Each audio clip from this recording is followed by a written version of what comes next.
మీరు ఆలోచించగలిగే విచక్షణ ఉంటే ఈ వీడియో చూడండి, లేకపోతే ఆలోచించే విచక్షణ నాకు లేదు అనుకునే వాళ్ళు దయచేసి ఈ వీడియోని స్కిప్ చేసేయండి.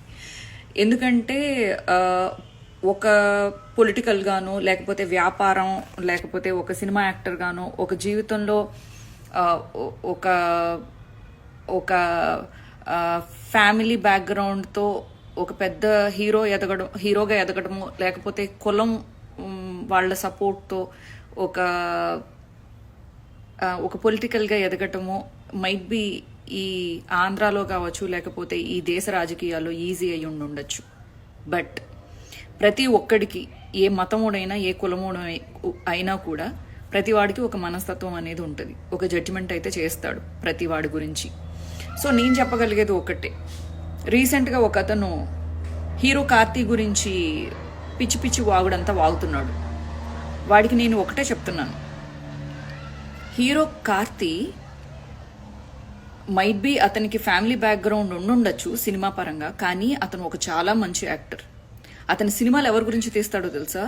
ఒక హీరోగా ఇదేంటి మేకప్ వేసుకుని, లేకపోతే నలుగురిని ఫేక్ ఫైట్లతో కొట్టి, లేకపోతే నా కులం పిల్లలందరూ చూస్తారు, లేకపోతే ఇలా కాదు. అతను రైతుల్ని, అలాగే వాళ్ళ పర్సనల్ లైఫ్లో కూడా కొంతమందిని అడాప్ట్ చేసుకుని వాళ్ళకి ఒక షెల్టర్ ఇచ్చి అనాథ పిల్లల్ని వాళ్ళని చదివిస్తున్నారు, చక్కగా వాళ్ళకి ఆశ్రయం ఇస్తున్నారు వాళ్ళ అన్నయ్య సూర్య అండ్ ఆల్సో కార్తీ కలిసి.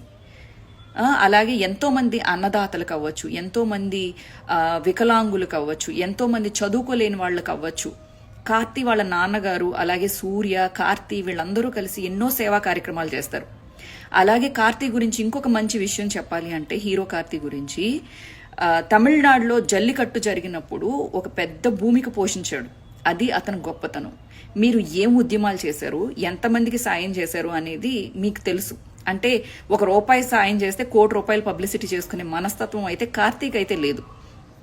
ఈరోజు మీరు కార్తీని ఏదో స్టేజ్ల మీద తిట్టగలిగే అంత పెద్ద స్టేజ్ అయితే మీకు లేదు అనేది నాకు నవ్వొస్తుంది. ఎందుకంటే మనం మంచి స్టేజ్కి వెళ్తే మనం పెద్దోళ్ళం అవ్వము. అంటే నాకేదో పదవి దక్కేసింది పొలిటికల్గా కాబట్టి నేను పెద్దోడిని అంటే దొబ్బదు ఈ ప్రపంచంలో.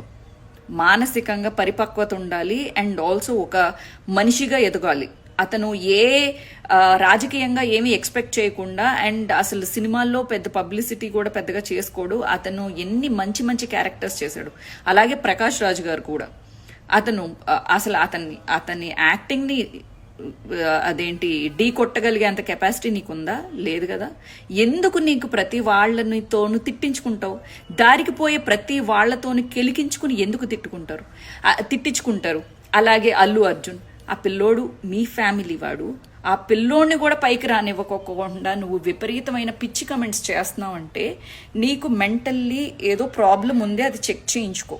ఎందుకంటే కనీసం ఆ పిల్లోడేదో అతనికి ఇష్టమైన పొలిటీషియన్ని సపోర్ట్ చేసుకున్నందుకు ఈరోజు నువ్వు అతని కెరియర్ని కూడా చావగొట్టాలి, అతన్ని లెగవనివ్వకుండా చేయాలి అని అంటే అసలు అల్లు అరవింద్ గారు లేకోకుండా మీరెక్కడ?